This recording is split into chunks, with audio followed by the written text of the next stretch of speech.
Bingelele emakhaya kubona bonke abasibukeleyo egameni lika Jesu Kristu waseNazaretha.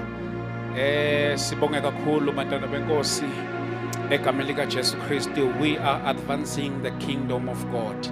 Sikulo ke isizini ke esibiza ngokuthi isizini yephasika la khona izinsuku ezinkulu lezi kuzo zonke kuwona wonke umuntu ongumzalwane kuwona wonke umuntu ongumKristu. So siyabonga kakhulu bafowethu egameni lika Jesu Kristu waseNazaretha ukuhlanganyela nathi ngalolu hlobo egameni lika Jesu Kristu. Ngibingelele bonke abantu abasibukele ku TikTok, ngibingelele bonke abantu abasibukele ku YouTube, bonke abantu abasibukele ku Facebook nakuzo zonke izinkundla zokuxhumana la ozohlangana khona nale video egameni lika Jesu Kristu waseNazaretha. Lapha ke sizoba nenkonzo yamazwi ayisikhombisa, inkonzo yamazwi ayisikhombisa, amazwi kaJesu esesiphambanweni egameni lika Jesu Kristu. Igama lami ke ngo-ST wakadlamini egameni lika Jesu Kristu, umntwana kaNkulunkulu osinisi. Uma uthi uyaqala ukuhlangana nathi, uyaqala ukuhlangana nale platform, make sure ukuthi uyafollowa ukuze ungaphuthelwa ilutho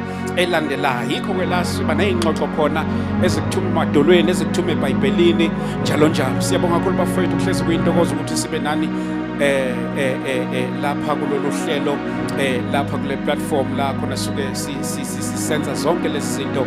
Igoli enkulu ukuphusha umsebenzi kaNkulunkulu egameni lika Jesu Kristu. Sithandazela nabo bonke abantu abasizotravela bayindaweni ezihlukahlukene beyinkonzweni zamaphasika.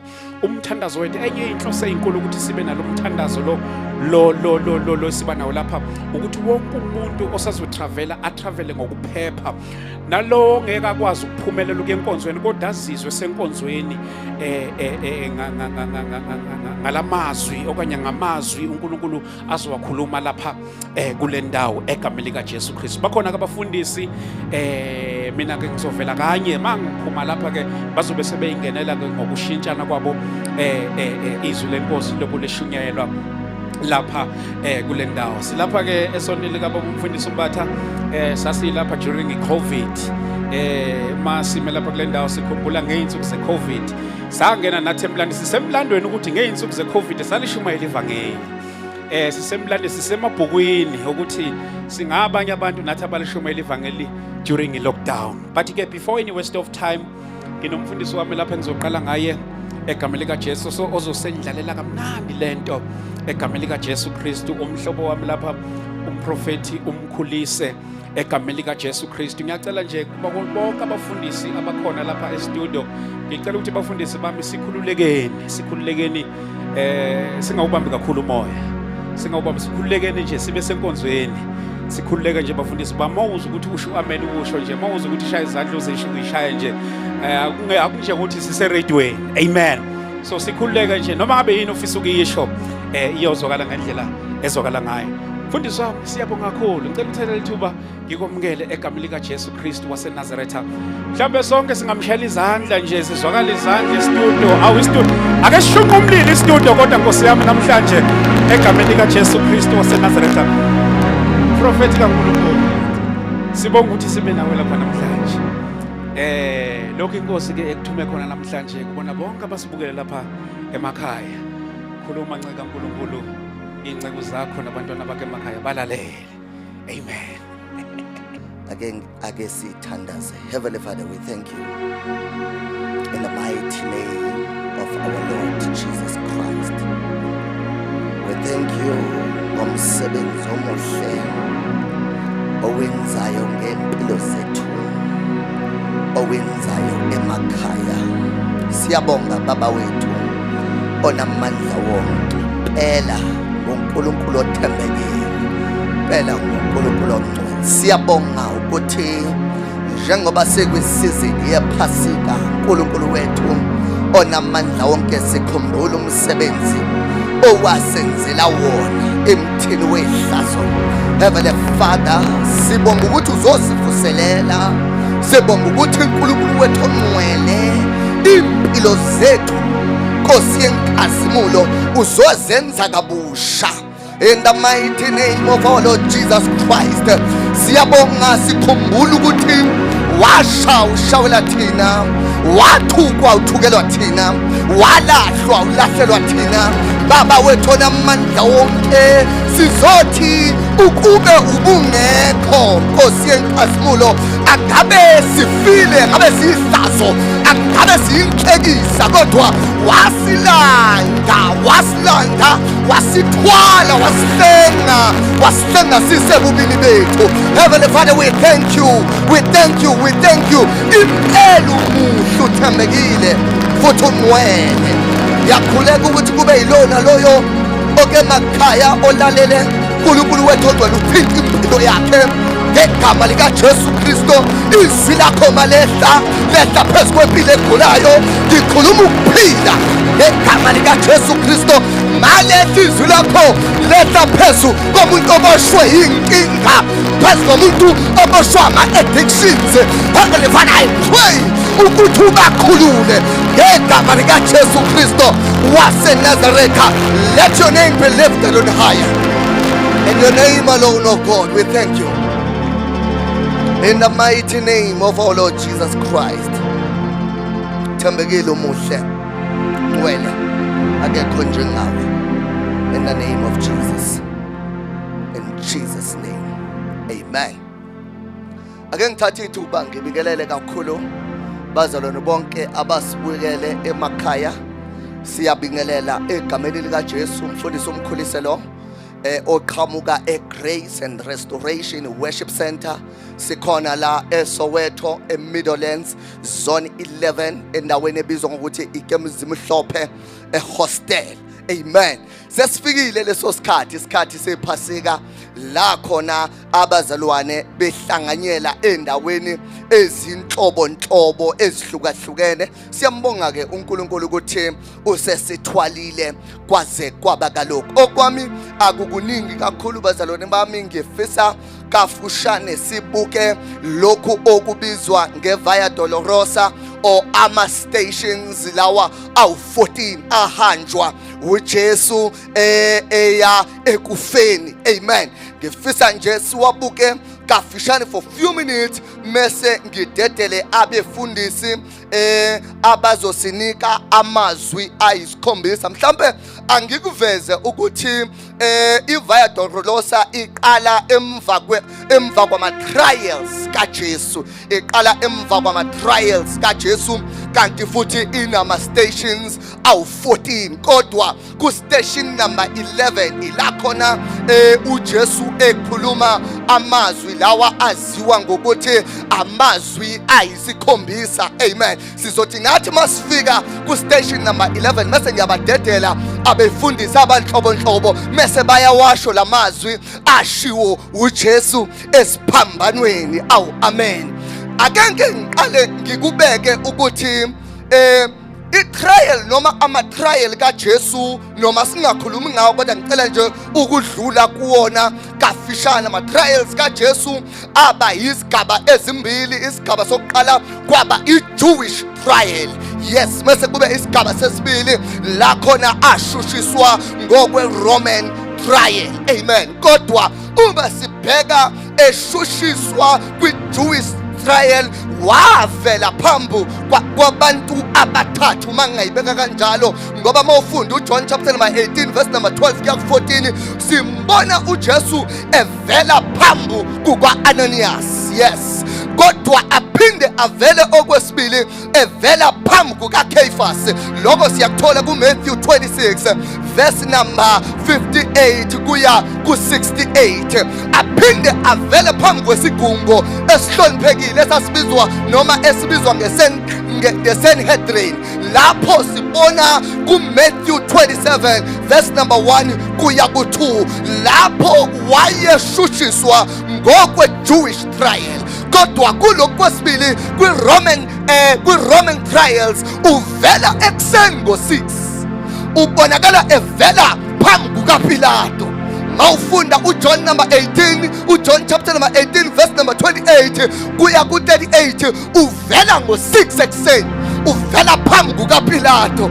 Aphinde abuye ngo-7 AM ezovela phambi kukaHerodi. uLuke chapter number 23 verse number 6 kuya ku12 simbona evela ngo7 uzovela phambi kukaHerode. NoHerode wathi ayibuyele kuPilato lento ngo8 AM uzovela phambi kukaPilato futhi la afike lamlahla khona icala lafike lamlahla khona. That is John chapter number 18 mofunda lapha ko39 ila khona limlahla khona icala. Isiteshi sokuqala ila khona elahlwa khona icala. Oh, hallelujah.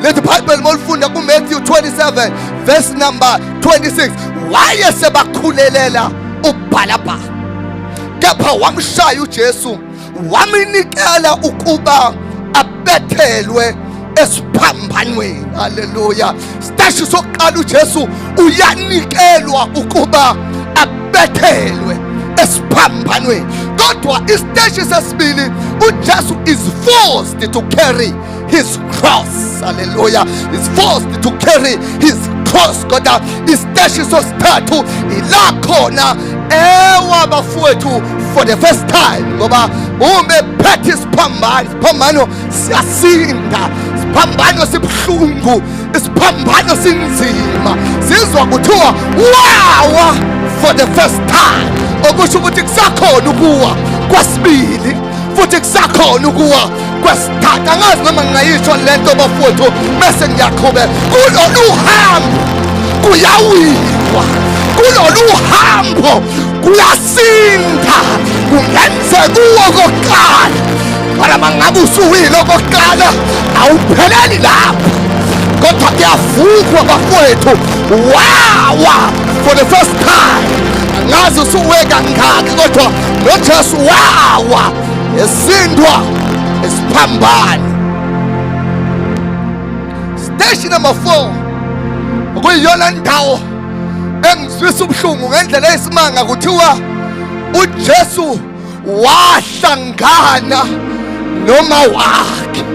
Bafowethu, wahlangana noma wakhe emzuzwini wobusisi, emzuzwini wobuhlungu, emzuzwini wobunzima. Wahlangana noma wakhe. Ake ngikhulume nomama lapha ekhaya obona ingane yakhe efundile kodwa izinto azihlangane, obona ingane yakhe ayikhiphela izimali ecabanga ukuthi iyoba umuntu, idlala izidakamizwa, idlala ama-drugs. Ngizothi noMary the mother of Jesus wake wabhekana nalesimo obhekene naso. Akekho umzali ofuna ukubona ingane yakhe ikhala ubusuku nemini idivozile, abantu beyihlamukile, izinto zingahlangani. Akekho umzali. Ukhuluma noma bekhaya lesimo obhekene naso. Even the mother of Jesus wakwabhekana naso, ebheka ingane yakhe idonsa kanzima, ebheka ingane yakhe ithwele kanzima, ebheka ingane yakhe ishiwe abantu eyabasiza, iqoshiswe abantu emsebenzini eyabatholela imisebenzi. Kodwa bafethu, angazi noma sikhona emakhaya lesizini okuyona. Even the mother of Jesus wabhekana naso. Station number 4. Station number 5, bafundisi bami nabazalwane bonke emakhaya, mawufunda uMatthew 24:32 lithi esaphuma afumana umuntu waseKhurene, nguSimoni igama lakhe, amcindezela lowo ukuba athwale isiphambano sakhe. Hallelujah. Sike sezwa kuthiwa ku station number 2 he was forced ukuthi athwale isiphambano. Station number 3 kuthiwa wawa for the first time. Now la ku station number 5 kuthiwa kwaqhamuka indoda thizeni ogama layo linguSimiyoni. Kuthiwa base bethi uSimiyoni akasithwale yena lesiphambano sikaJesu. Kodwa ngivumele ngithi I want to declare the grace of God upon your life. I want to declare the grace of God upon your life. I want to call about Simon. Phezu kwempilo yakhe. Ngimemaza uSimon phezu kwempilo yakhe. Ngithi Simon, locate me. Someone is going to locate you. I know you're sin dead. I know 12. Yes, it says this guy. God, I want you to declare. I want to declare. Ukhona usizo. Usizo lwakho selifikile kulosizo. Usizo lwakho selifikile. I want to declare help upon your life. Angazi usuhlukumezeke isikhathi esikanganani. Angazi usukhala isikhathi esikanganani. But there is help. Simon is locating you in the mighty name of our Lord Jesus Christ.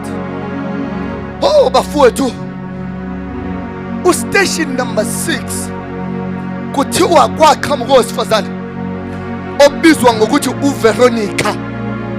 Mefika uVeronica, bafowethu, wafike wasula uJesu, emsula ubuso bakhe. Ngikhuluma nomuntu osekhala isikhathi eside. Ngikhuluma nomuntu esezimkhalele zamnetha isikhathi eside. Ngithi may the Lord bring Veronica phezu kwempilo yakho. Abantu will come bazokusula inyembezi. Angisho lento. Kwesinye isikhathi awudingi umuntu onemali, kodwa udinga umuntu ozokusula inyembezi. Udinga umuntu ozokusula ubuso bakho, noma engakuphanga imali, noma engakuvulelanga ithuba lomsebenzi. God, I want to declare upon your life ukuthi Veronica, they are coming your way. Abantu abazokusula ubuso, abantu abazokusula inyembezi. Wena udinga into eziningi, kodwa udinga umuntu ozokusula inyembezi. Veronica, thowa wasula uJesu ubuso. Wasula uJesu ubuso. Emva kokusula uJesu ubuso kunumber 7 kuthiwa uyawa uJesu for the second time. Number 8 kuthiwa abesifazane baseJerusalem balila. Righteous women wept as they followed Jesus Christ carrying the cross. That is Luke 23 verse number 27 kuya ku 31. Khamba ngivumeleni ngikhulume kafushane kulesikhathi sami ngeqhaza elabanjwa abantu besifazane kwijeni kaJesu. Abantu besifazane abaqala ukuvela la ngoba seqhamuka uVeronica, ngoba seqhamuka besifazane abamsula noma abamkhalele. Kodwa kwiministry kaJesu saphila, kwiministry kaJesu sake zezokhulunywa ngabesifazane. Mawuthola isikhathi uhambe uyofunda uLuke chapter number 8, kukhona besifazane abathathu ekhulunywa ngayo kuleya ndawo. Igama loyedwa uJohane, igama lowesibili uSuzana, igama lowesithathu uMary Magdalene. Labo bantu besifazane babekhona kwiministry kaJesu, and those women funded the ministry of Jesus. Those women funded the ministry of Jesus. uMary Magdalene ilokwaphuma amadimoni awu7 kuyena. Kodwa aboSuzana naboJohana ababeqebile, kodwa babevuswe uNkulunkulu to support iministry kaJesu. Noma uJesu eseke bunzimeni, abamlahlanga abesifazane. uJesu, they funded his ministry. Kusahamba kahle. Sizwa la ku station number 8 kuthiwa baqhamuka futhi labo bantu besifazane. baqhamuka izinto zingasamhambeli kahle uJesu, bamqhamuka oPeter bengasaziwa. Abafundi bakhe abanye, they were nowhere to be found. Kodwa laba besifazane baqhamuka. Kodwa bafethu, angazi noma phezu kwempilo yakho ngingamemezela yini ngithi uNkulunkulu akakuvusela abantu abangeke bahambe nawe ngoba izinto zahamba kahle kuphela, kodwa abantu who will walk with you even in your lowest. Oh bazalwane bami, kwasi isikhathi udinga abantu mfundisi uNkosi abazohamba nawe, bazohamba nawe. Abanye behlehile, abanye bakushiyile, abanye bakhohliwe, kodwa uyabadinga abantu abazohamba nawe. Abanye behlehile, abanye bakushiyile, abanye bakulahlile, kodwa may the Lord rise abantu abazohamba nawe. Izinto ihamba kahle, bahambe nawe noma kungasahambi kahle. uNkulunkulu akakuvusela abantu, hayi abazokumunya igazi, hayi abazodla amandla akho, hayi abazoba nawe ngoba usanodumo, hayi abazoba nawe ngoba usanamabhizinisi, kodwa ngisho uhlobo labantu oluzoba nawe ebuhleni mase libe nawe ebunzimeni.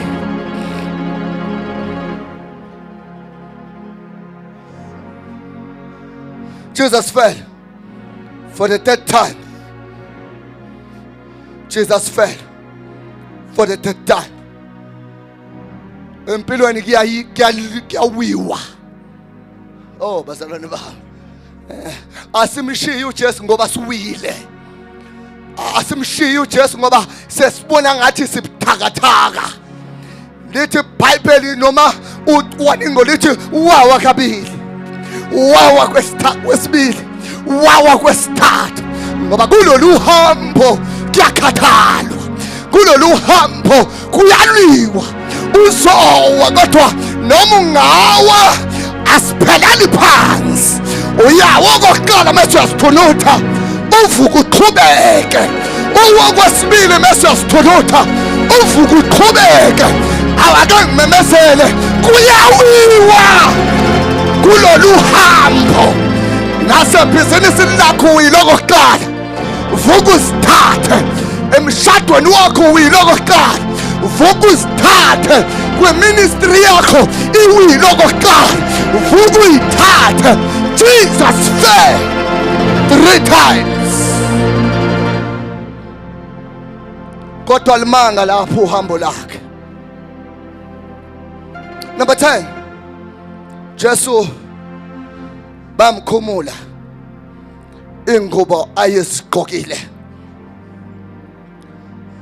Yes, ngoba wayesezobethela.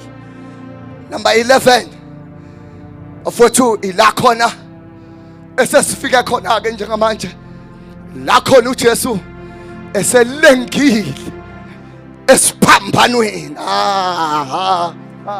Number 11, ila khona bafowethu uJesu eselenga, ubeseshayiwe, ubeseshiyiwe, ubese-rejectiwe, ubesewile waphinde wavuka.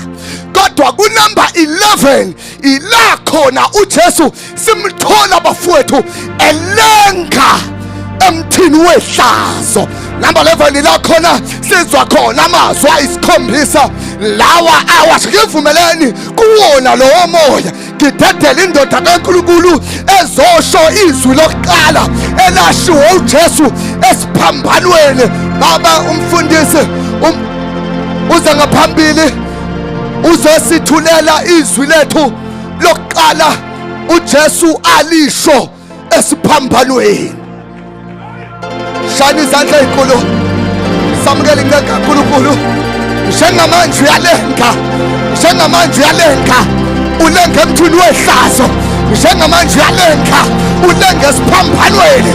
Njengamanje uyalenga, ulenga endaweni yami nawe. Njengamanje uyalenga. Siyabonga Baba wethu namandla egameni likaJesu Kristu.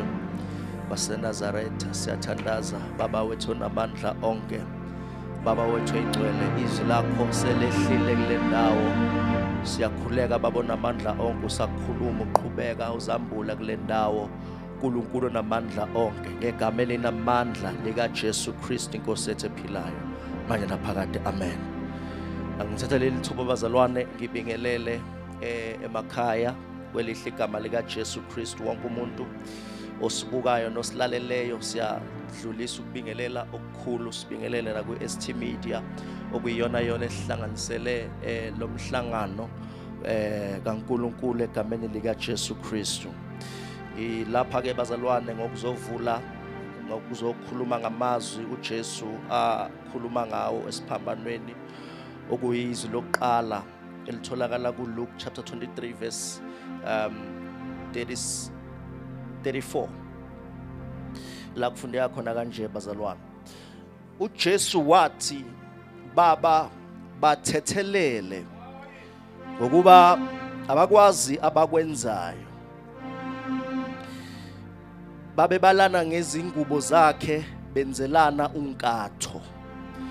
Kodwa ngiyacela ukuphinda la ngaphezulu la athi khona uJesu wathi Baba bathethelele ngokuba abakwazi abakwenzayo. La esifunda khona bazalwane amazwi oqala uJesu awakhuluma esesiphambanweni. Uma ekhuluma lamazwi ukhuluma ubhekise kuba bonke abantu who have contributed ekuthenini uJesu abethelwe ukuphumelele ukubethelwa kwakhe. So everyone owaba nesandla uma uJesu ekhuluma lamazwi wayebhekise kuyena ukuthi Baba mthethelele ngoba akakwazi akakwenzayo. Ngamanye amagama njengoba uJesu ekhuluma lamazwi uwakhuluma, there is no justice that was served for him. Njengoba la akekho umuntu othatha inyathelo zokuthi uJesu athole ubulungiswa ngokuzobethelwa. Kodwa noma kunjalo uJesu udlulisa lamazwi uthi Baba bathethelele. Hallelujah.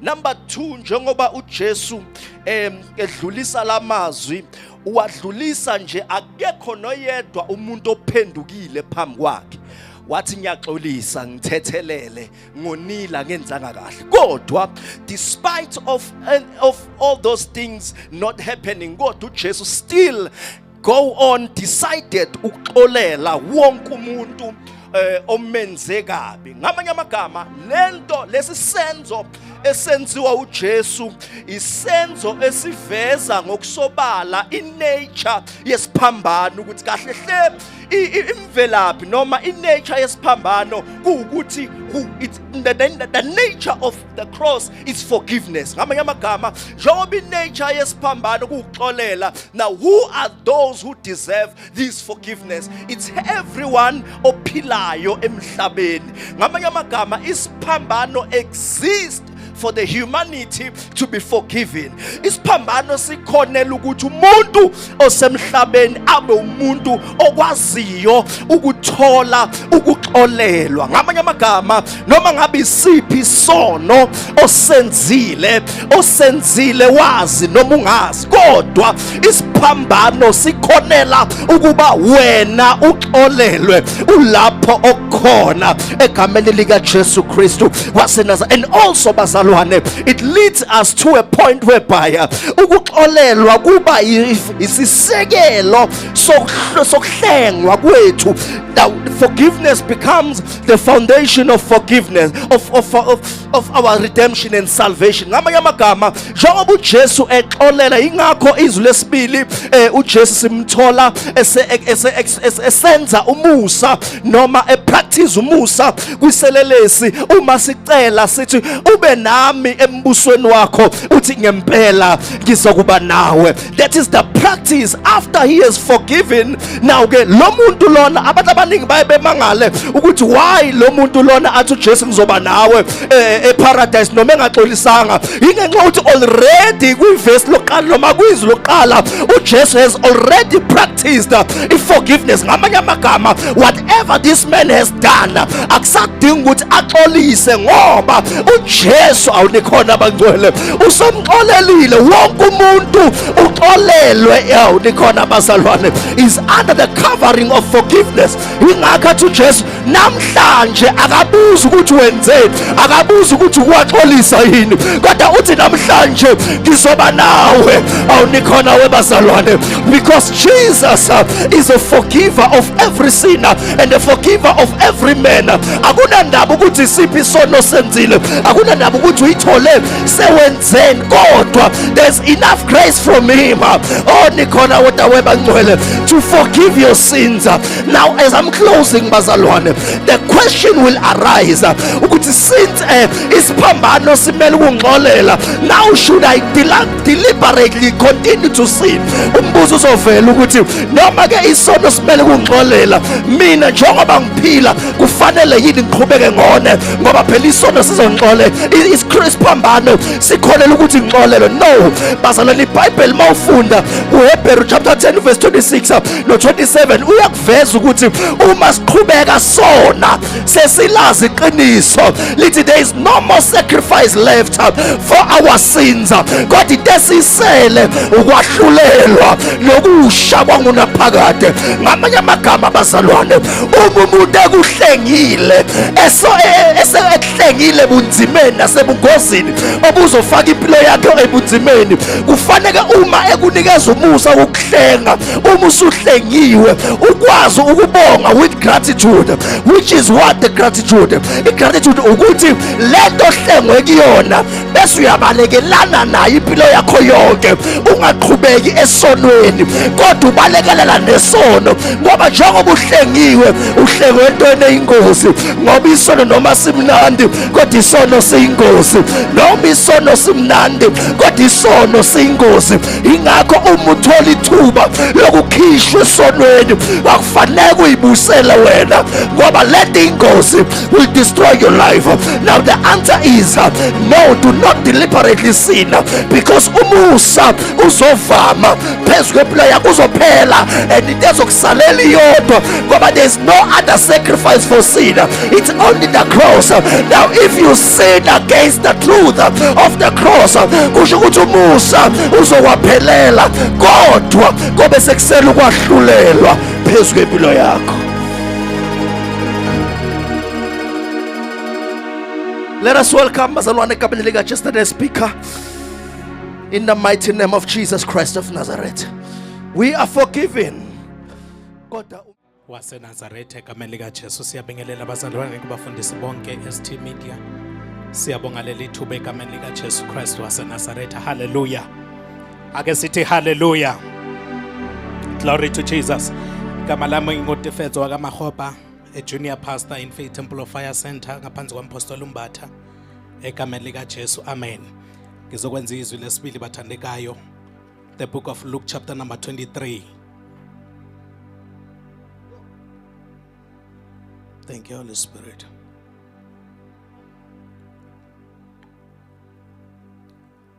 Luke 23, verse number 43. And Jesus replied, I assure you, today you will be with me in paradise. Glory to Jesus.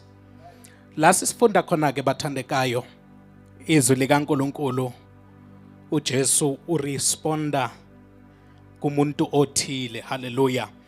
Kuke kwabethelwa izilelezi ezibili, kukhona enye on the left enye on the right. Hallelujah. Bese lithi iBhayibheli kwazwakala omunye, mawufunda nje from verse number 39, lithi iBhayibheli one of the criminals that were crucified on the cross was mocking Jesus. Glory to Jesus. And as he was busy mocking Jesus, he says to him, if you are the Son of God, then why don't you save us and save yourself? Oh, glory to Jesus.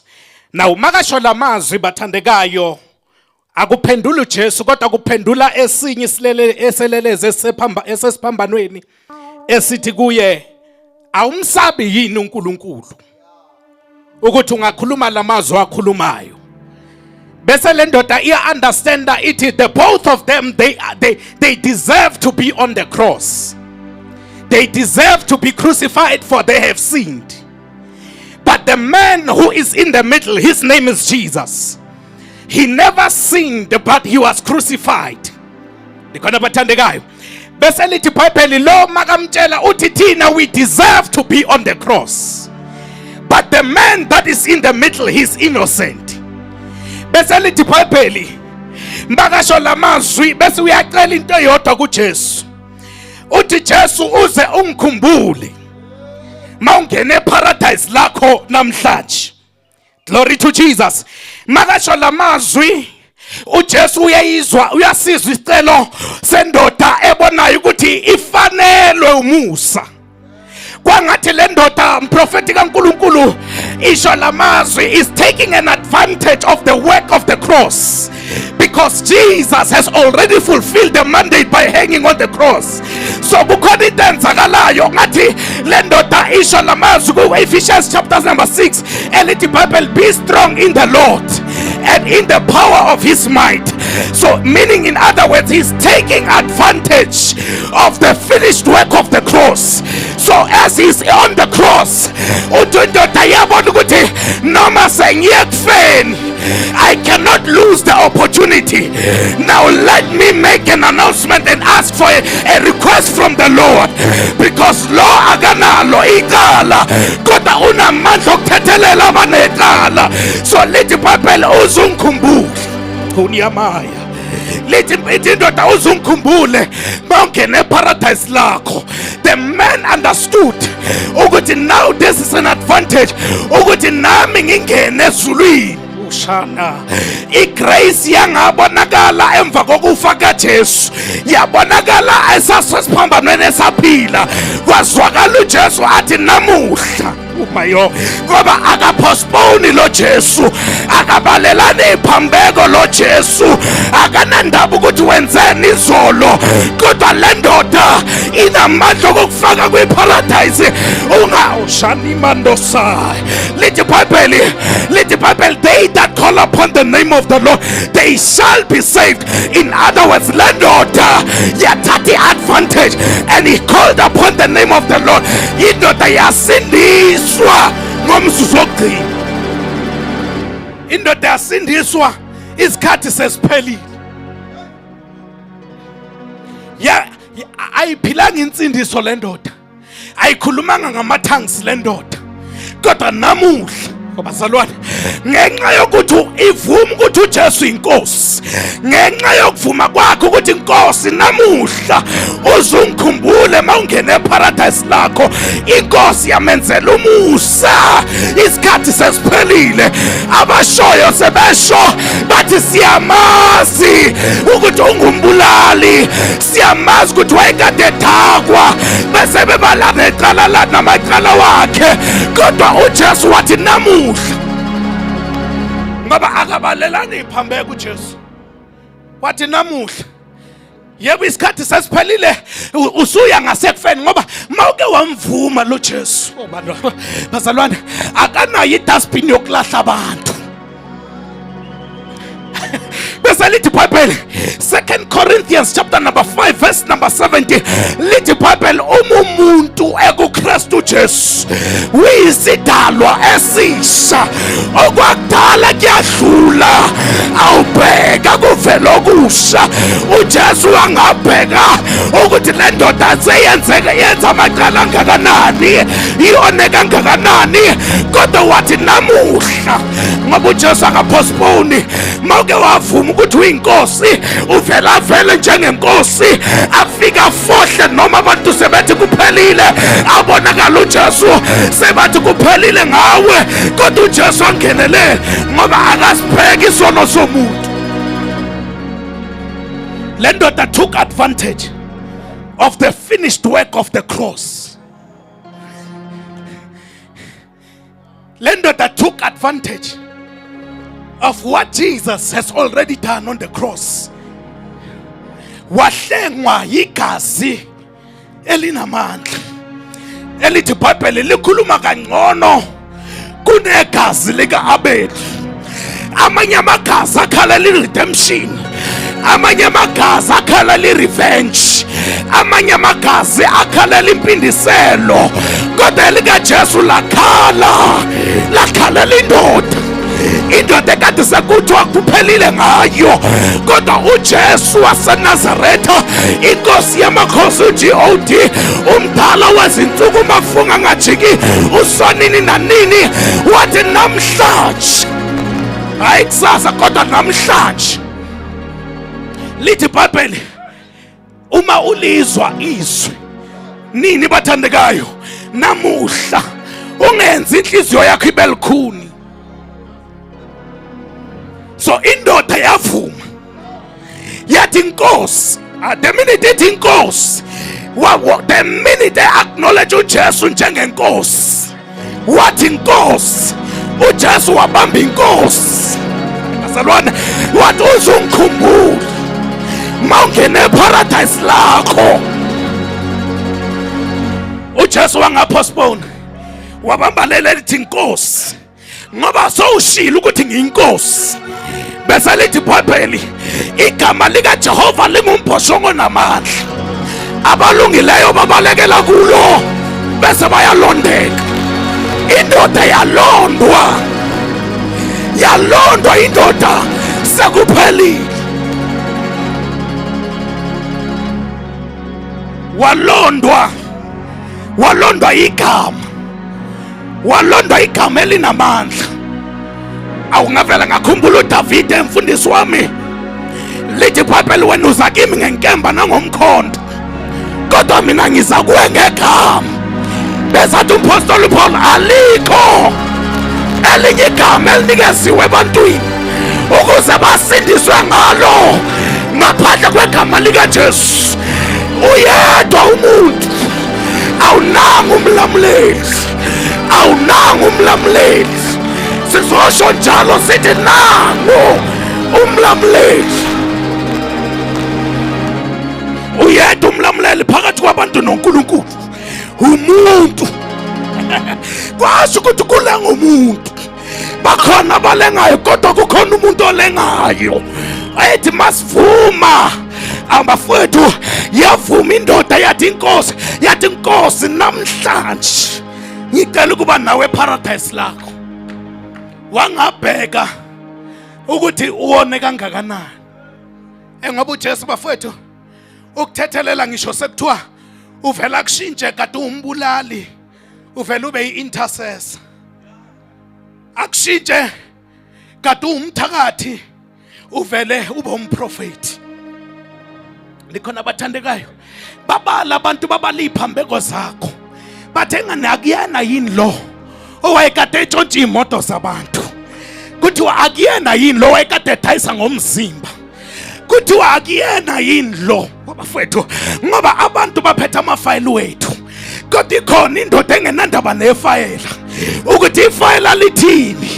Namuhla bafowethu, imessage engime ngayo ukuthi umuke wavuma.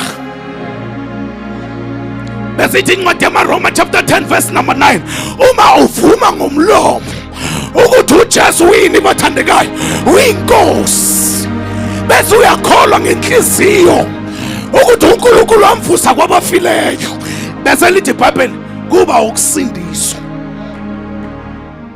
So le ndoda esesiphambanweni bekungakhathaleki ukuthi uJesu akakafi, isevumile yathi uyinkosi.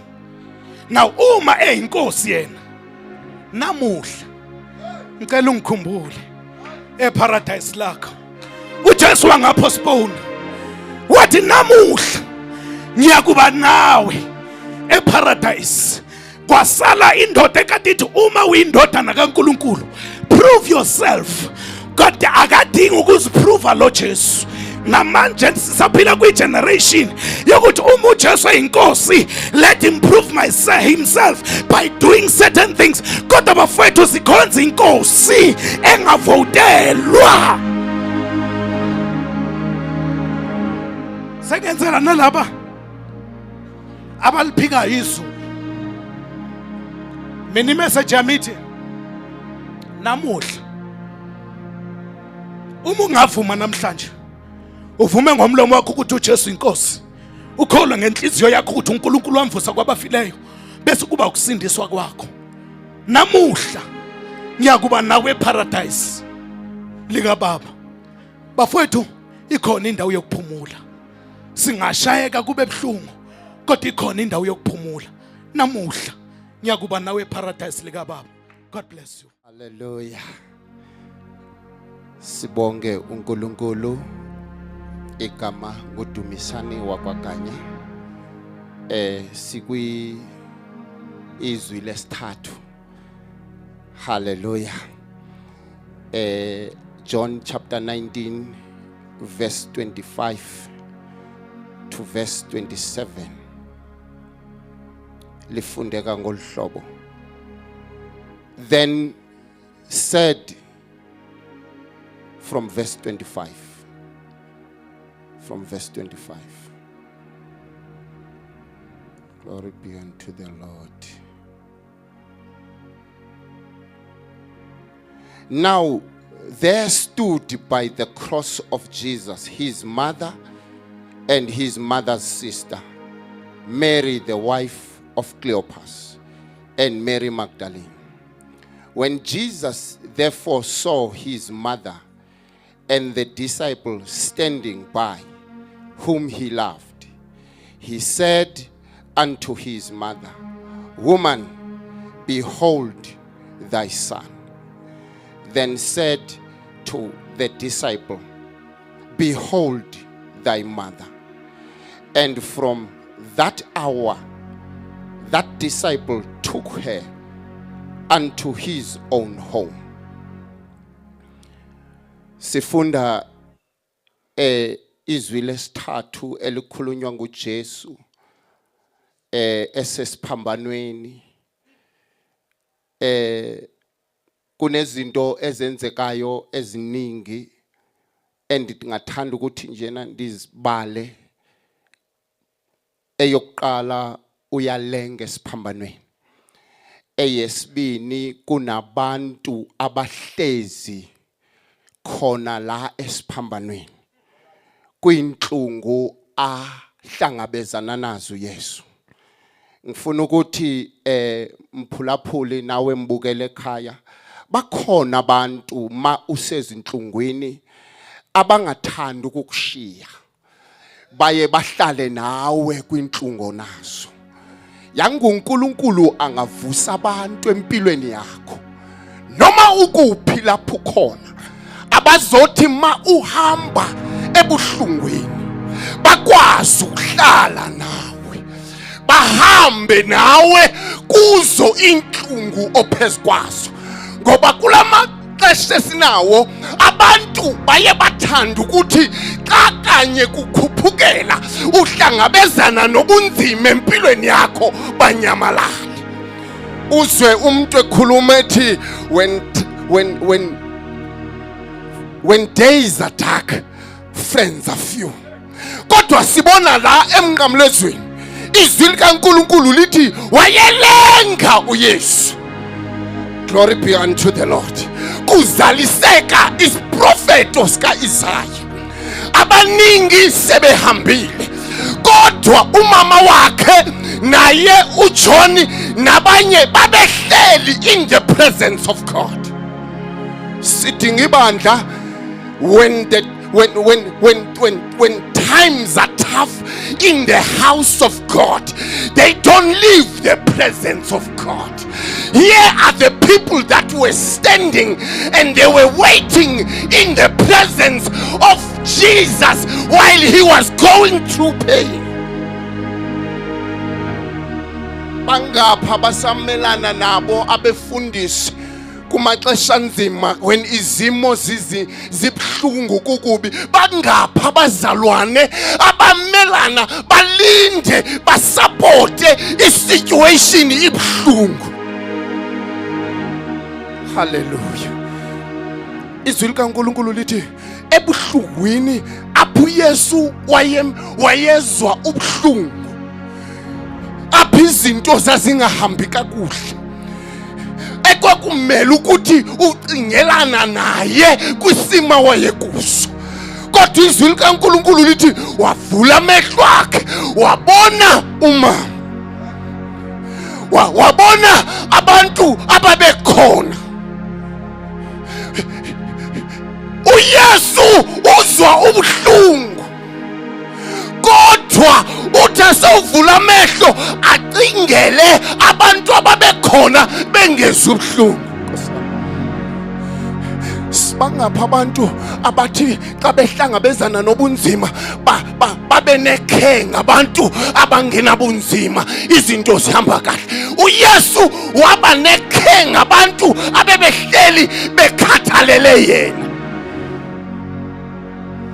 Uthi makebheka umama wakhe athi, mama nangunyana.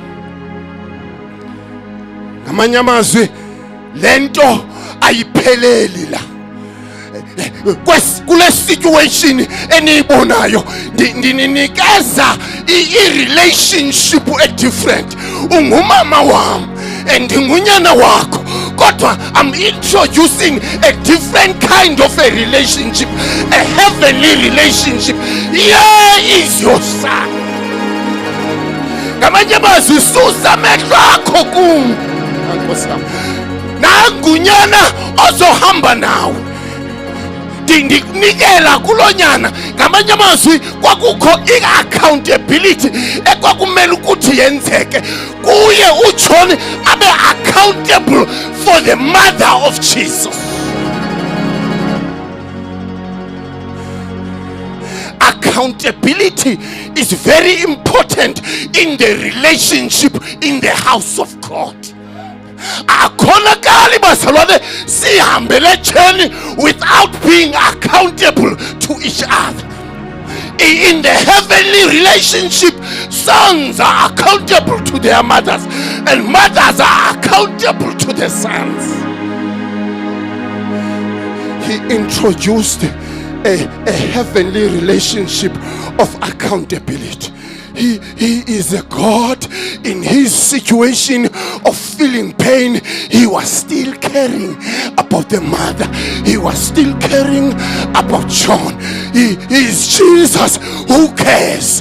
He cares about our situation. He cares about what you are going through. He's a God that cares. He's God that cares. He still cares for those who are rejecting him. In this Passover, there are people who are ignorant of the gospel, but God still cares. UNkulunkulu nenkathalo usasikhathalele. Angazi situation ohamba kuyo mama baba lapha ekhaya, kodwa nguNkulunkulu nenkathalo okufanele uthi usosondela kuye uyifumane lenkathalo. Glory be unto the Lord. Bazalwane, uNkulunkulu akakhathali kuphela. Uthi ma ekhuluma kule relationship athi nyana nangu umama. Unikeza uJohn i-accountability, kodwa unikeza ngoba uyamtrusta uJohn. Unikeza umuntu amtrustayo ukuthi he will care, he will look after this relationship, he will look after the mother. Things that the word of God says, God entrusted us to those who are faithful. He entrusts unto them the things of heaven. uNkulunkulu udinga abantu abathembekile, akhona ukuthi abatruste ngento zamazulu. Kuthiwa John, take care of the mother, ngoba wayesazi into kubana kwasekusele yena, abanye sebehambile, yena ngoba wayenyanisekile, wayesekhona in the presence of the Lord, wayesehleli.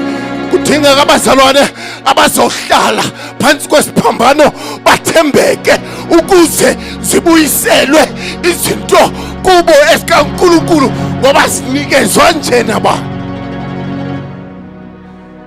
Glory be unto the Lord. The issue bazalwane ukungathembeki kusenza siphosane nezinto zikaNkulunkulu.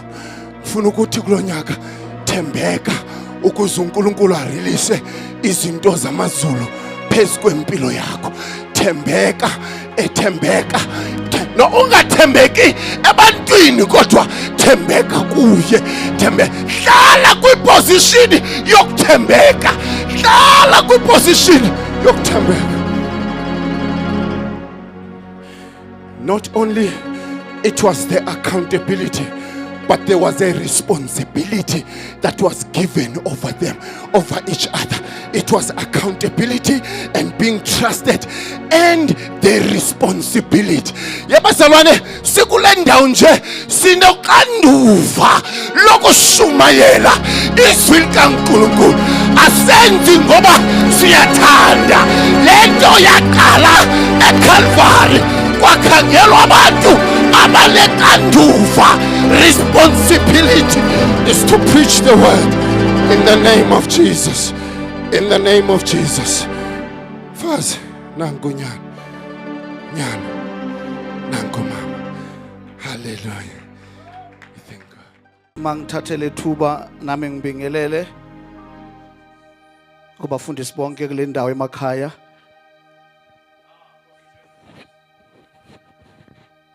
Ngiyabingelela umfundisi uDlamini, Mtungu waDlamini from Hillside Church eCosmos City. Nami ngayamukela inkosi ngelinye ilanga njengenkosi nomsindisi. Amen.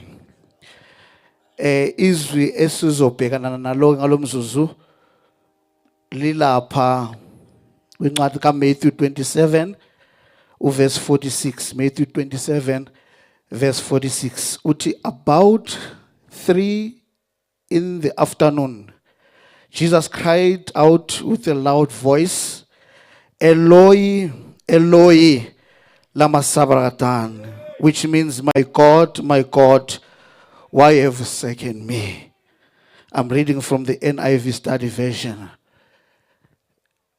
Now the ninth hour, it's 3 p.m. If I can count with you, we can start to say 7, 8, 9, 10, 11, 12, 1, 2, 3. All these hours, he was now facing his last breath. And Psalm 22 verse 1, David recorded his suffering. Because this word, Jesus took it from Psalm 22 verse 1. As if David was revealed that there is a person who will come and destroy the wall between man and God. And in this hour, when he was hanged there, he says, Eloi, Eloi, lama sabachthani. My God, why have you forsaken me? The Bible says, ilanga laselishona. Ngesizulu sithi sezilahla kunina. Because it was exactly the time when the high priest at that time, when he entered in the Holy of Holies, or even before he entered in the Holy of Holies, the high priest will do the offering of the sin around 3 p.m. And the reason, when you read above that, it says the darkness took over. When you read the book of Psalms, of the book of Hebrews, when the high priest enter in the Holy of Holies, there is no windows, there is nothing. Only the covenant box and the darkness. That is why the sun, S-U-N, when it sees the sun, S-O-N, on earth, hanging on the cross, couldn't take it and say, no, this is not about me to brighten the earth, but allow the sun, S-O-N, speak with God. Eloi, Eloi, lama sabachthani. Nkulunkulu wam, ungishiyelani na? Ugcina uJesu ukukhala the time uLazarus esethuneni. The Bible says, wabubula wakhala, when Lazarus come out. And now now we are hearing him as if all the heavens were standing. 24 elders were standing, trying to check ukuthi umekhala emhlabeni ukhala abize bani. Kanti lesikhathi kukhona ukuxhumana phakathi komuntu noNkulunkulu. What Eloi, my God, why have we forsaken me? Kukhona isikhathi sobunzima, mlalele ekhaya. Sometimes mawufisa ubunzima, you even forget about the God that is yours. Mawufisa persecution, you even forget that you have God wena. That is why Jesus used this ownership. And he says, my God. Because I know my God can make the impossibilities to be possible. I know my God. I know my God.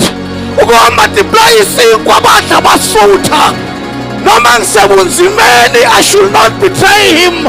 He is mine. This is the challenge between me and you. When we face rejection, when we face persecution, when we feel lonely, ubizabani. But Jesus is reminding us ukuthi asikho immune kuzo zonke izinto ezenzeka around us. Yes, we are saved. Yes, we are called the children of God. But sometimes we need to face difficulties in our lives. And that is when we have to call upon him. My God, why have you forsaken me? In fact, let me explain this. Lama sabatane. It means why you leave me with the purpose. He knows that even though I'm on the cross, the purpose needs to carry on. Because after all this, the wall that separates the man and God will be destroyed, and it shall no longer stand. I'm here to tell you that isono sinqotshiwe. Uwe okhetha ukona uchuza into enqotshiwe ngasenamsebenzi. He did it on the cross. When you face suffering, when ubiza bani today, abanye bethu njengodlamini masofisa ubunzima uyakhohlwa, uqala ubheka ukuthi ungasiwa kuphi la ungancedwa khona. But today we are reminded that God that rescue you should be God.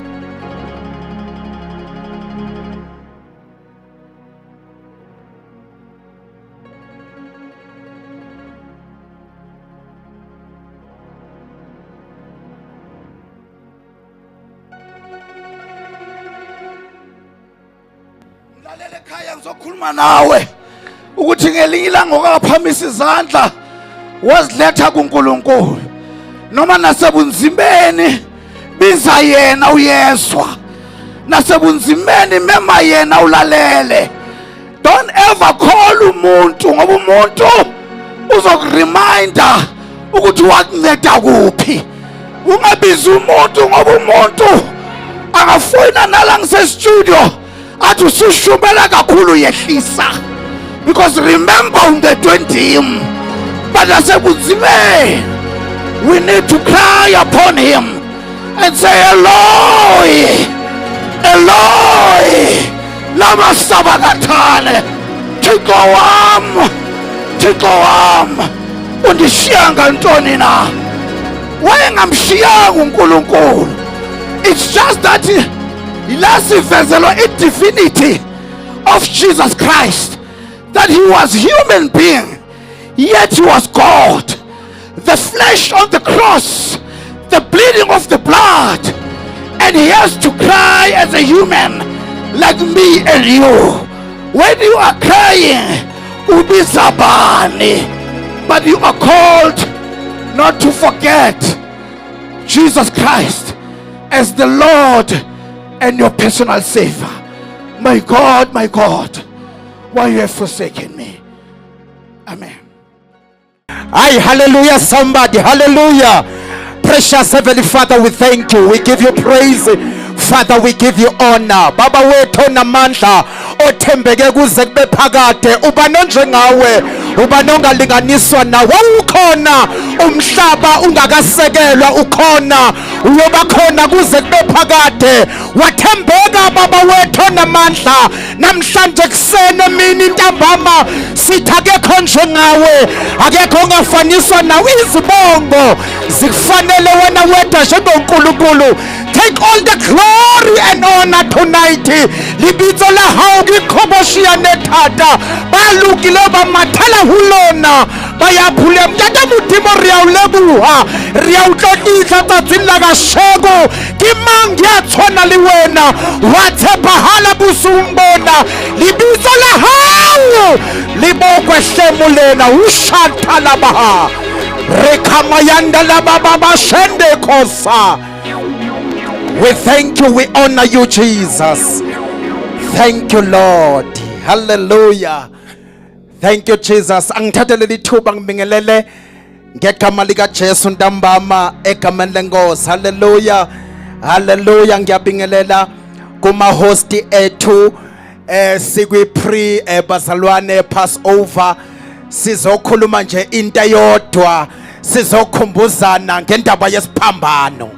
Abazalwana akukho nje okuningi, ngiyazi ukuthi makufika lesikhathi abamaningi ama debate abakhona, kodwa nje uma sifika kule season sokhumbuzana ukuthi kukhona walenge esiphambanweni, kukhona wafa, kukhona wahlubulwa, kukhona wafela umuntu. Sizokhumbuzana nje ukuthi ngalesikhathi asinandaba ne-date, asinandaba nesikhathi, kodwa nje sizoba ukuthi kwafa umuntu.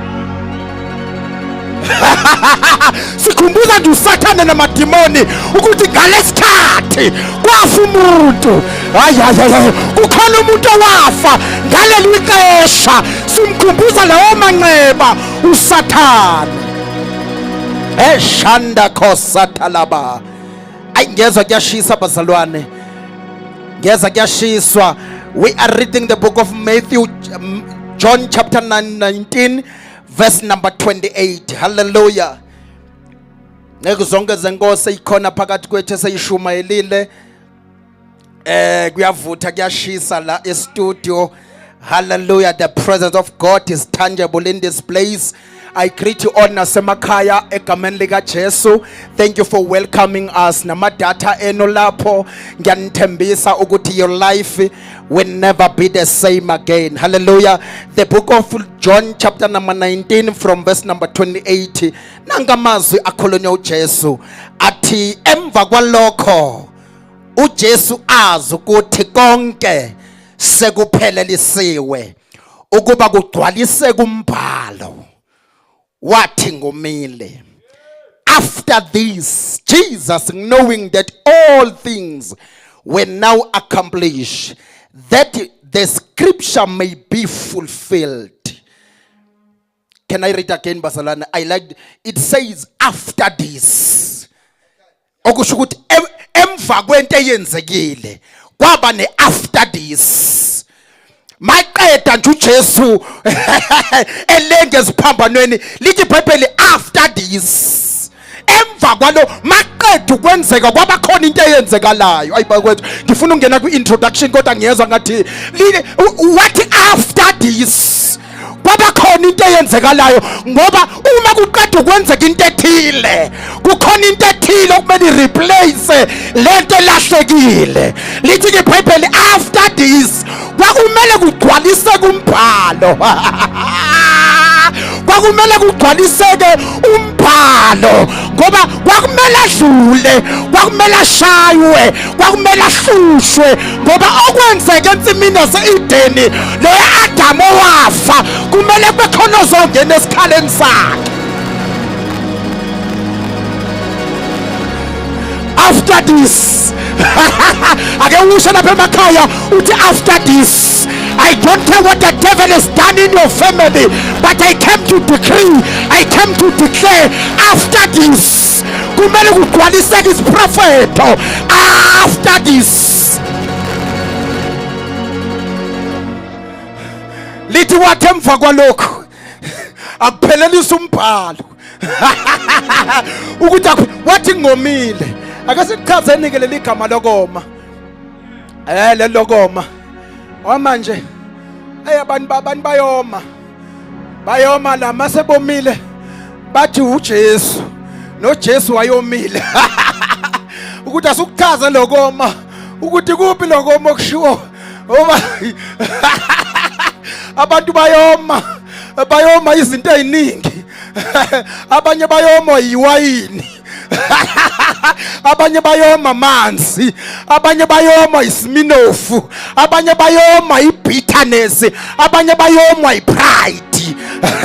Kodwa ke uJesu la wayengakhulumi ngalokho koma. Lokho koma, the things that Jesus is talking about, he was experiencing physically hydration,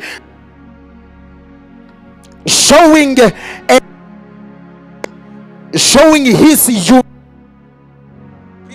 Hallelujah. Number 2, full. Hallelujah. It symbolizing for people to come. I want to repeat that again.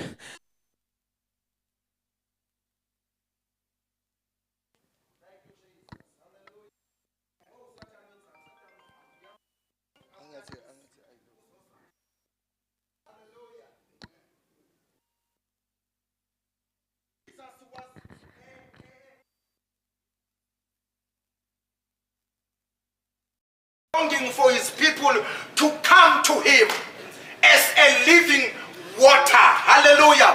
As the living water. So Jesus was longing for his people to come to him as the living water. Ngoba ziningi izinto ezomelwa ngabantu, ziningi izinto ezifunwa ngabantu, baningi abantu abafuna ukureplace the void that they have with ngezinto ongasize zikaThixo that are not godly. But Jesus is thirsty for his people to come to him. Uthi uJesu uthi wozani kimi nonke nisindwayo nenkhatheleyo ngiyakuniphumuza. Uthi ngiyakuniphumuza. Awuthi ngiyakuniphumuza. Awuthi ngiyakuniphumuza. Kuthi ngiyakuniphumuza uJesu. This symbol hunger and the thirst Jesus that had ukuthi ngiyazi ukuthi nina nomela izinto zezwe, kodwa mina nginikeza izinto ezizovala the void yezinto zezwe. Kodwa ngideclare bazalwane ukuthi kwakwenzeka i-extension, kwakwenzeka i-exchange, kwakuthatha into ehlula umuntu iya kuJesu, bese kuthatha uJesu ethatha lokhu eyovala leya void. Because there is a void in man that only Jesus can close. Let me repeat again. There is a void in a man that only God can close. There is no alcohol that can close that void. There is no pills that can close that void. There is a void that people are thirsty for. Some are thirsty for prosperity. Some are thirsty for the things of the world. But Jesus Christ is saying, I want to close that void. Ladies and gentlemen, wena obukelela ekhaya ngiyamemezela nakho ukoma okuzoqeda ukoma. Awusukone madoda, nakho ukoma okuzoqeda ukoma. Angazi womelwe yini apha endlini, kodwa nangu uJesu. After this,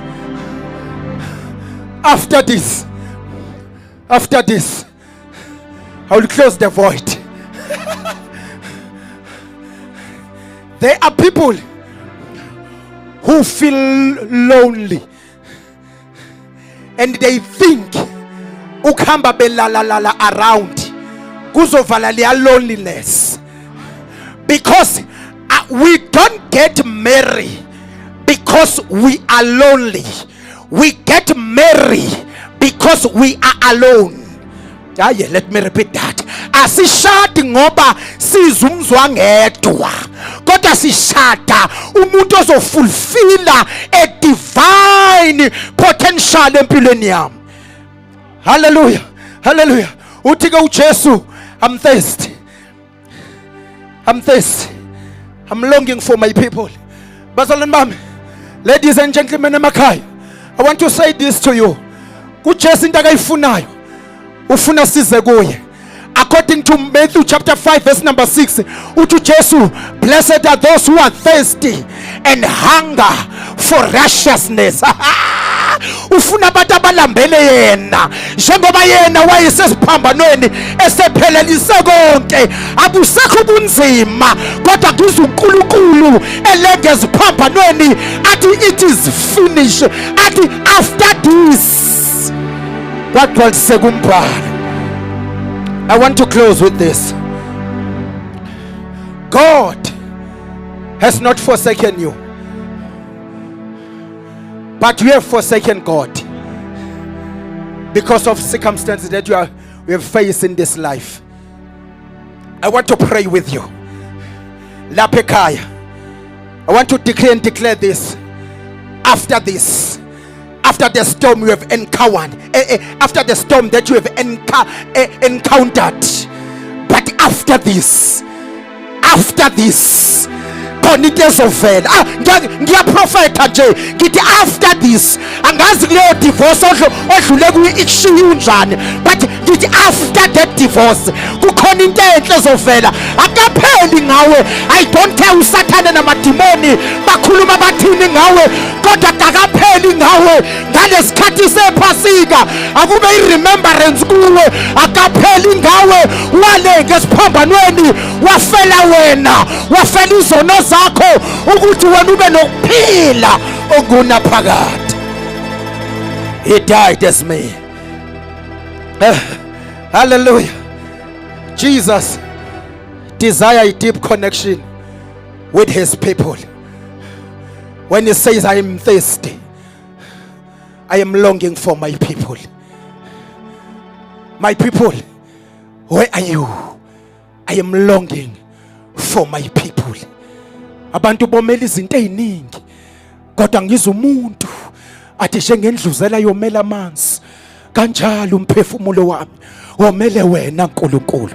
Ngiyathandaza mzalwane wami lapha ekhaya ukuthi kulezo zinto ophakathi kwazo after this, ake ufuna uJesu kule phasika esiya kulo, ake uthathe uJesu kule phasika esiya kulo. Kukhona okusangenzeka. I used to say, when the devil put a full stop, our God begin a new sentence. In Jesus there is no failure. In him we live, in him we find our being. To him who is able to do it exceedingly abundantly and above. Yebazalwane bami, sino Jesu owafa wasifela esiphambanweni. Uthi after this I pray for you, Father, in the name of Jesus. Ngiyathandaza Nkosi kulela khaya, ngiyathandaza kule mshado, ngiyathandaza kule business. I pray, Father, in the name of Jesus, after the storm that they've encountered, ngiyathandaza uNkulunkulu wethu ukuthi sibonakalise njengoNkulunkulu lokhu Sathana akhulume ngabo akunakufezeka. I am here as a prophet of God. I cancel every negative words that was spoken over that family, over that business. I decree and I declare, after this, God bless you. Thank you, Jesus. Thank you, Lord. Ngicela ukuthatha leli thuba ngibingelele egameni lika Jesu Kristu waseNazaretha. Ngibingelele ama-host wethu Baba Dlamini, umprofeti umkhulu, siyabonga kakhulu ncinci kaNkulunkulu zonke, ababukeli emakhaya. Uyezwakala uNkulunkulu kule ndawo. Uyezwakala uNkulunkulu esiza abantu bakhe. Ngifisa ukuthatha a few minutes madoda kaNkulunkulu asikhulumile inhliziyo kaNkuluNkulu. Asibuke John chapter number 19 verse number 30. Ofundeka kanje. When Jesus therefore had received the vinegar, he said, "It is finished." Asikwazi ke ukuthi ngijampele kulezwi ngingaqalanga uGenesis chapter number 3 verse number 15. IBhayibheli lithi after uSathane esedefeate uAdam noEva, uNkulunkulu wehlisa ijudgment, wakhuluma nowesifazane, wakhuluma a prophetic word. Wathi, I know ukuthi ni defeated manje, but let me tell you something. Kuwe uyophuma oyoqhoboza ikhanda lenyoka. Bahamba benezwe lithi ngelinye ilanga kukhona iseed, alisho ukuthi seeds, lithi seed, alisho ukuthi iseed yowesifazane nowesilisa, lithi seed yowesifazane. Sho ngamanye amazwi lembewu ayizovela kuhlangene indoda nomfazi, kodwa umfazi eyedwa oyokhipha this seed. Behlangane tempelini bekhumbuzana ukuthi kukhona oyofika. Kuthiwa one day, sengiya kule verse, one day kwezwakala ingelosi kowesifazane ithi ubusisiwe esifazaneni, ufumana umusa ngokuba uzozala umsindisi. Kanti sekuzovela leya seed ekumele idefeate i-enemy. Kwabukwa kwaqala phansi kwathiwa soke siyibone le move ukuthi iyophetha kanjani. Kanti bazothatha this seed bayibeka on the cross. Azwini le 6 uSathane wayetshela ukuthi uqedile, kanti akazi ukuthi wayezogcwalisa isiprofeto ukuthi uzocrush ikhanda lenyoka. Wezwakala uJesu ethi, "It is finished." Leli gama mawulibuka kwisiGreek, igama elithi tetelestai. Leli gama belisetshenziswa uma umuntu eqeda isikweleti sakhe, mase encwadini yakhe kuyabhalwa kuthiwa tetelestai. Ngamanye amazwi isikweleti usiqedile. Noma ningahlangana naye nithi nina uyakolota, kodwa incwadi ithi tetelestai. Ngamanye amazwi ngeke ngaba naso ikweleti, kodwa incwadi ithi ngiqedile. Uma uJesu ethi it is finished, wayathi izikhiye ekade zithathwe i-enemy ziyabuya zibuyela kubantwana bami. It is finished. Akazi ukuthi I am finished, uthi it is finished. Sanibonani bazalwane, leli gama belishiwo inkosi uma ibuya empini iwinile, ithi tetelestai. uJesu wathi mayesho lezwi kwadabuka isihenqo ethempelini, kwadabuka isihenqo ukuthi uthonga okade luphakathi kwabaNkulunkulu selidiliziwe. It is finished. Asisadingi eminye imihlatshelo. It is finished. azike ezinye indlela zokuya kuNkulunkulu, uJesu kuphela, ngoba wavula indlela. It is finished. Kwathi umemezele namhlanje ntambama, lento iqalayo uzoyiqeda. Oshamahai, kwathi umemezele le bhizinisi oqalayo uzolifeza. Leli bandla oqalayo uzawufeza. Angeke uye emathuneni ungaqedanga. Hallelujah. It is finished. It is finished. Umesho lamazwi uJesu wavuka izwe lithi itshe elanqatshwa ngabakhe, kodwa yilo eseliyinhloko yegumbi. uJesu uyi-chief cornerstone. Angithi osondala, chief cornerstone bekuyitshe kwi-building ekade libe khoneni, ekade libamba udonga langapha, liphinde libambe udonga langapha. Uma it is finished, wayebamba isandla sethu esihlanganisa nesandla sikaNkulunkulu. Oshabaya Ranto Kapai. It is finished. Ayikho enye insindiso kwelinye igama. It is finished. Umuntu angasida ngani na ngokubalekela kuleli igama, ngoba nawuqeda umsebenzi. It is finished. Ncwadi amacala ethu uSathane ehlulela ngayo yabethelwa kanye nenkosi.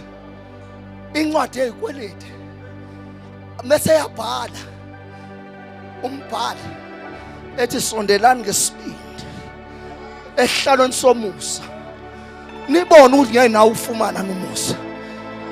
Waqeda umsebenzi. Sasi enemy kaNkulunkulu, kodwa namhlanje we are friends with God. Sasikude naye, kodwa umsebenzi awenza ukulenga kwakhe athi finish, waye crash ikhanda lesitha. uJesu Sathane wamdefeat emini. Yamemezela, devil is under our feet, sickness is under our feet, depression is under our feet. Singaphezu kwabanqobi, asisezona izitha zikaNkulunkulu. Ngenxa yokuthi uJesu waqeda umsebenzi, insindiso ayitholakali kwamanye amagama. Wawuqala wawuqeda tetelestai. It is finished. Sikweleti awusenaso, noma kuthiwa umubi kanjani, umuza kuye uyasikhokha isikweleti. Umuza kuye uthola incwadi ebhala utetelestai ukuthi it is finished. Ngiyamemezela manje, qala uqeda. uJesu waqala waqeda, wazwakala ukuthi it is finished. Ungafi owakuzizela emhlabeni ungaqedanga. Wathi angareceive mntakamkhulisa uvinika. Uvinika wawuyisign yokuthi usethatha bonke ubuhlungu bethu, uthatha zonke izono zethu, zabalelwa kuye zonke.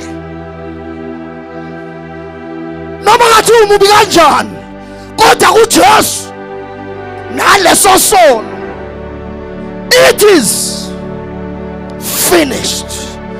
Waqedwa lo msebenzi. Sihamba emsebenzini oqediwe. sihamba la kwaqedwa khona. Okwathi ngimemezele Sathane mayekuvusela amacala akho mesumkhomba incwadi ukuthi incwadi esiphambanweni iyabhalwa wathi watetelestayi. Angisenayo into ongangihlulela ngayo, angisenayo into ongangibamba ngayo. uJesu waqeda umsebenzi. It is finished. Father, we thank you for your word. Liyaphila lingamandla, lidabula imisedari yaseLibanoni. Liyahlaba liyahlukanisa umoya nomphefumulo kanja namaqakala. Thank you, Spirit of the Lord, for your word. Lingamandla, lingumlilo oxothulayo. Ilona eliphuzisa imbabala. Father, we thank you ukuthi mdala weinsuku. Your word doesn't have a distance. Lord Almighty, it flows through the waves to the audience. Lord Almighty, ngiyalibona uNkulunkulu liyamthinta loya, liyamthinta naloya. Ngiyalibona mdala weinsuku. There is a divine deliverance. There is a divine power that is penetrating to the deep in every aspect. Lord Almighty, we see your mighty hand. Come on, I see your mighty power. Labrado bagado shekemande lebra baba sakato libra baba sakataya. Awuphakame ngamandla, phakama ngegunya, phakama ngamandla, phakama ngegunya, phakama ngamandla, phakama ngegunya. Domandele brahasata. I see the seed is germinating right now. In the mighty name of Jesus. Father, we thank you. Siyabingelela kuba fowethu egameni lika Jesu. Siyabingelela kakhulu kube fundisi abasendlulile ngaphambili. Sibonga sibingelele futhi nakuma audience ababukele ekhaya egameni lika Jesu. My God, lo mfundisi Nkosi all the way from Mpumalanga enhlazatshe egameni lika Jesu. Under the church called Pool of Bethesda Prayer Center. Siyambingelela kakhulu egameni lika Jesu. Ay, kushubile bazalwane. You can feel the Spirit of God, the mighty hand of the Lord is present in this place egameni lika Jesu. Thank you so much mfundisi wami. Khulume kahle kakhulu. Khulume kahle kakhulu egameni lika Jesu. Can I go to the word? Banxele, Luke chapter 23. Therefore we're gonna read go verse 46 egameni lika Jesu. Hallelujah. Siyaqhubeka nje njalo banxele with the very same atmosphere, very same anointing as students egameni lika Jesu. Lifundeka ngalolu hlobo. And when Jesus had cried with a loud voice, he said, Father, unto thy hand I commend my spirit. And having said, thus he gave up the ghost.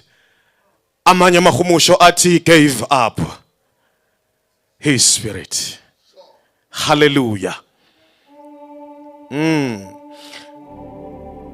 Amazwi ogcina akhulunywe inkosi uJesu lanka bazalwane. What I want to say, gizothi babukeli, kunento usathane njalo ayiqaphelako. akanankinga ukuthi uqale njani, akanankinga bokuthi uye waduma kangakanani. Angisho njalo duma kude. Akanankinga ukuthi udume kanganani, futhi akanankinga nesitalo sakho, kodwa into ayibhekile ubheka isiphetho sakho. Akanankinga ukuthi batheni along the way, kodwa into anenkinga nayo kungukuthi uphethe njani. Ngizothi namhlanje kunento enzekako uma ubaba wethu, our Father God adala. Injongo kaNkulunkulu madala udala umuntu. In fact, before umuntu udala umhlaba nezulu, kodwa injongo yakhe yokudala kungukuthi what is happening in heaven must also happen on earth. Ngamanye amagama, okwenzeka ezulwini makwenzeke nasemhlabeni. Nawubheka kuna point A and point B. Upoint A uthi okwenzeka ezulwini makwenzeka nasemhlabeni.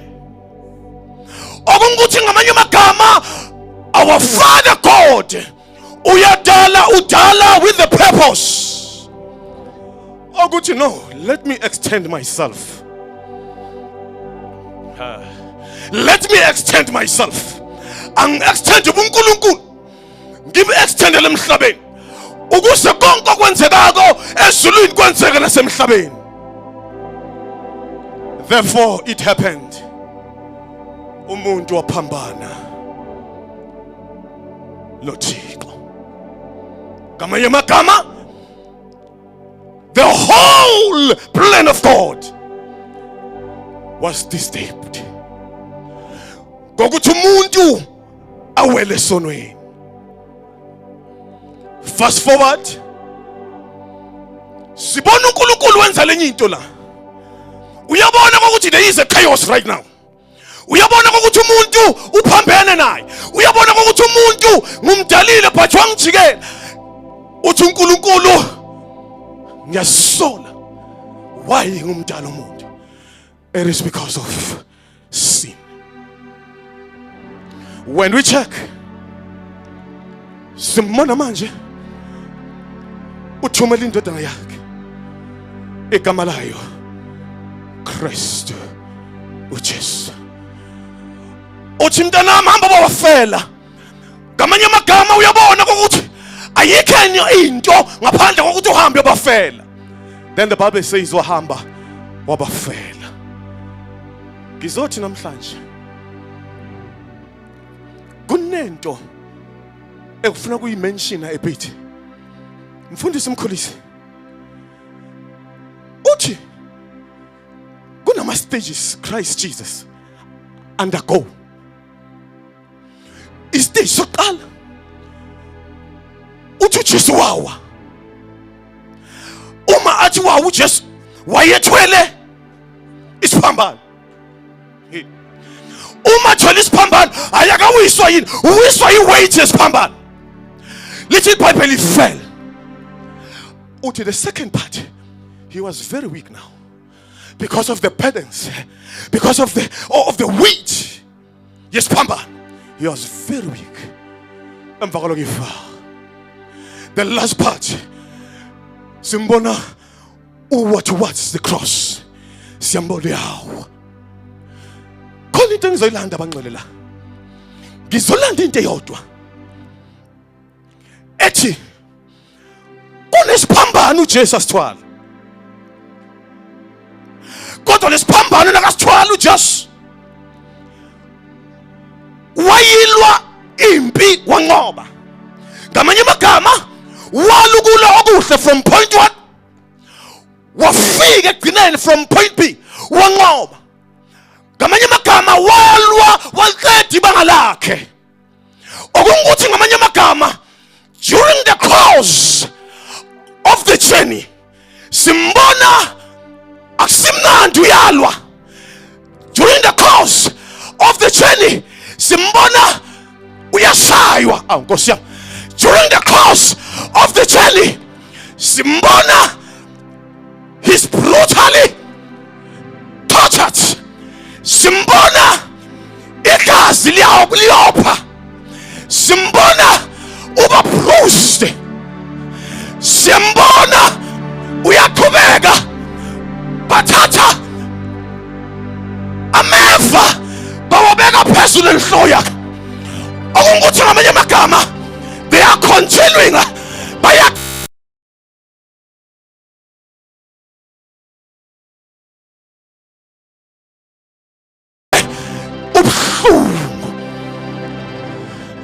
uma ucheka bambeka emeve enhloko.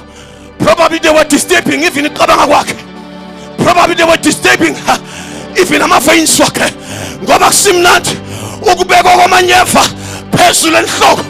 Bayandlula siyababona benza sure ukuthi abagcini kuphela emanyeveni. Little Bible bayaqhubeka. They build a cross. Bathatha isiphambano bambethela kiso. Ngamanye amagama they were continuing la manxeba akhona baqhubeka nemanxeba. Ngamanye amagama ngaphakathi wayesebleeda non-stop. Ngaphandle wayesebleeda non-stop. Lalela mntaka baba. Little Bible waqhubeka. Bathi labafika esiphambanweni bamshaya ngeyibhikiri ezandleni naseyinyaweni. Ngamanye amagama ukuhlushwa kwakhe it was beyond. Ukuhlushwa kwakhe it was beyond. I want to say today, despite of the sufferings, despite of the tribulation, despite of the wounds, despite of the torture, despite of spitting out, kuJesu bamkhaflela, bamthuka, basho konke, but rest assured, Little Bible, no one can take my life unless I give it away. Izothi mntakaba uma uya kuma physician they will tell you ukuthi le torture ya Jesu ngabe ngadala wafa. Le torture ya Jesu from stage 1 ngabe waphuma umphefumulo wakhe. The first and the second ngabe dala collapse wafa. Kodwa zangafa. After all the torture simbona after all the torture uthi listen,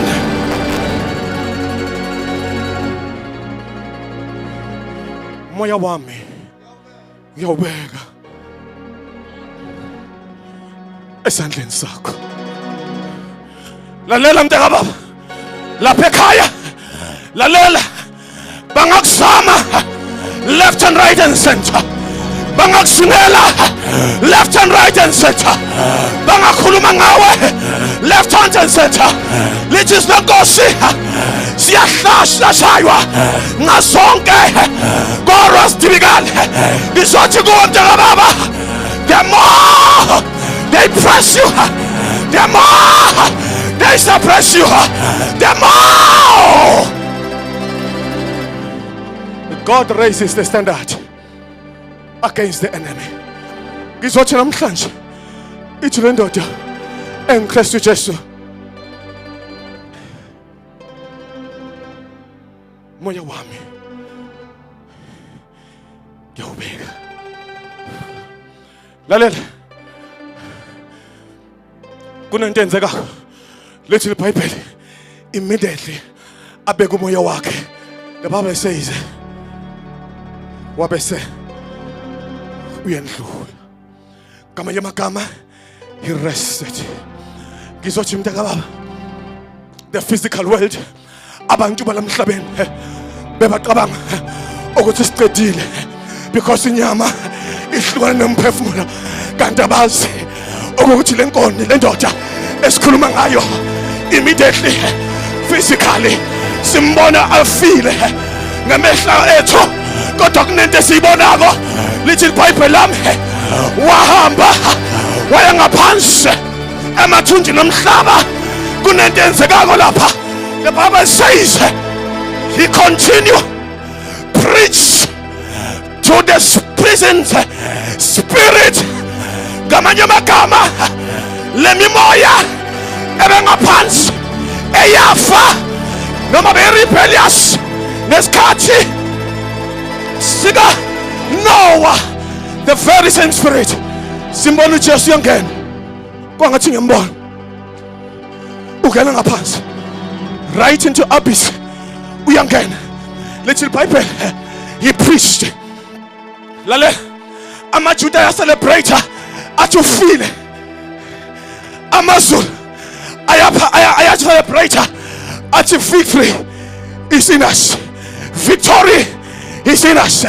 Ngamanye amagama uma thina sifile amazulu akadangali, uma thina sifile amazulu ayathokoza athi bhalako kuphila kungikristu ukufa kuyisuso asidedwa thina.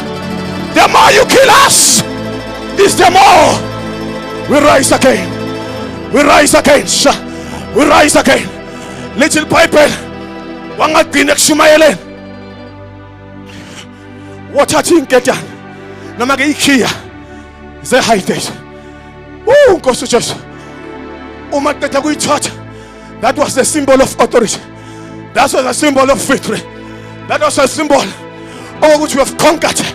I'm here to say hey isiphambano bhekana naso because I know zikhona iphambano zenu ezincane, ikhona iphambano zenu ezingalingani nazo Jesu, kodwa lesiphambano sakho lalela mntaka baba sanqotshwa, isiphambano sakho sanqotshwa. Ngivumela ngithi your suffering it determine your success. Ngivumela ngithi your suffering answer you to your destiny.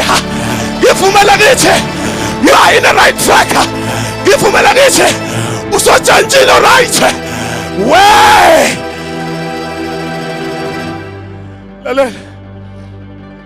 Lento esikhuluma ngayo, I'm tempted to say Jesus wanikela umoya wakhe esandleni. Can I analyze the issue of hand? Let me analyze the issue of hand. Lento yesandla kamasha nayo inento ethi uJeremiah wake wayibona. Lento yesandla uJeremiah wakayibona kumbumbi elithi izinkosi yehle Jeremiah uyobuka ukuthi kwenzekani esandleni sembumbi. Ngizothi kuwe our Christ Jesus inkosi yethu yamakhosi uma bazalwane inikele umoya wayo esandleni beyazi ukuthi esandleni siyaqina noma bangathini, esandleni siyaqina noma bangathini, esandleni siyaphulwa phinde silungiswe, esandleni kunelifili, esandleni there's a will, esandleni uma ungekho right esandleni siyaqinwa. Ngizothi mntaka baba ekhaya esandleni siyaqinwa. Akwenzeki ukuthi ubeke impilo yakho esandleni emva kaloko bese regret. Yazi nangakutshela uthi uNkulunkulu infethi inkosi uJesu uma baqeda kuyibethela iyafana ivuka elangeni lesithathu, sibona iqhamuka as an evidence to say esandleni semusa siyaqina. Ufika kubafundi bakhe ubakhomba amanxeba, ufika kubo Thomas bayamphika, but later on uyahamba uya kumadoda aseMawusi. Little Bible wahamba nabo bangamqondi nokumqonda. Later on, lithi iBhayibheli nabathi hlala nathi inkosi ngoba sekuhlwile. Immediately bafika etafuleni. Lithi iBhayibheli wahlephula isinkwa. Emehlo abavuleka. Ngizothi mntaka baba, emehlo akho ayovuleka ngekufa kwenkosi yethu Jesu. Nokufuka kwayo amehlo wakho ayavuleka. Namhlanje ngizothi mntaka baba, konke obhekana nako kunendoda yafa. Yafela mina nawe. Kunendoda eyasinika ipattern. Nayisinika ipattern. Ipattern yakhona yayi very precisely to say, never ever lean on your own understanding. That was the pattern that was given. Don't lean on your own understanding. Ngizothi namhla mlalele ekhaya. Inkinga yakhe kubulele. When we are scorn. Inkinga yakhe kubulele. Namhlanje usafara ngalolu hlobo ohlafaka ngalo. Kungukuthi wena uyazazi. Kungukuthi wena uqabanga ukuthi lokuphila kwakho kukuphila nje. Kahle kahle wazi ukuthi ukuphila kwakho kusenkosini. Ngizothi wena mntaka baba osekhaya, rise. Take your life to the Lord. Wena wahamba indlela yakhathaza. Ngizothi mntaka baba, it is not over until God says so. Ngizothi mntaka baba, rise up, dust off. Ulindelwe ekhaya athi umhlabeleli siyezwakala izigi soyabuya masinyane. Ngizothi dust off. Sukuma mntaka baba. It is declared. It is finished. It is uttered. Okuthi Jesu wanikela phefumulo wakhe esandleni zakhe. Thank you Jesus. Siyabonga kakhulu ukubona bonke abefundisi asebeshilo amazwi ayesho uJesu ke siphambanweni. Thank you so much bawushilo wow 7 station number 12 uJesu uyafa. Station number 13 uJesu uyethulwa emthini wehlazo. Station number 14 uJesu uyambelwa umphelwa ethuneni. Amen. Mhlawumbe angisho lokhu mase ngiyathandaza ngokuba izwi lesiphambano kwababhubhayo lengubula, kepha kuthina esisindiswayo lingamandla kaNkulunkulu. Safelwa esiphambanweni. Izwi lesiphambano ilona esinqoba ngalo, ilasinqoba khona esiphambanweni, lasinqoba khona futhi la esanqotshelwa khona esiphambanweni. Ukunqoba kwethu kuke esiphambanweni, amandla ethu akhe esiphambanweni. Izwi lesiphambano lingubula kwababhubhayo kodwa lingamandla kuthina esindiswayo. Sethembe wona umsebenzi owenziwa esiphambanweni. Sizosho njalo. God bless you mbukeli emakhaya. Thank you so much. Thank you so much. Siyabonga kakhulu. God bless you kubona bonke abefundisi abakanye nathi namhlanje estudio. Mfowethu uST siyabonga kakhulu, usibalikhulu egameni lika Jesu Kristo waseNazaretha. Over to you Siba. Siyabonga kakhulu impela kwababhubhayo lihubula izwi lesiphambano kodwa lingamandla kwaba sindiswayo. God bless you. Siyabonga kakhulu bazalwane egameni lika Jesu. Siba angazi noma useza ngaphambili noma sibize uMaskey athi nje ngomuntu owodwa mase siyahlukana. Maskey, you can come. Usithi nje ngendumiso eyodwa mase siyahamba siyemakhaya. God bless you in the wonderful name of our Lord Jesus. Samukele usisi uNobele Sikhakhane asithi nje ngomuntu owodwa. Ome ngaphambili uNobele wakaSikhakhane ongumntwana kaNkulunkulu. Ngibingelele abafundisi bonke abakhona e-studio. Ngibingelele emakhaya. Hallelujah kwababukele. And ngindodakazi nje bazalwane eseva under the leadership of Prophet KT Mkhulisi. Hallelujah. Sizosho nje umuco wodwa ke sidumise uNkulunkulu. Haleluya. Haleluya. Kuligugu kimina jalo ukwazi ukuthi nginomhlobo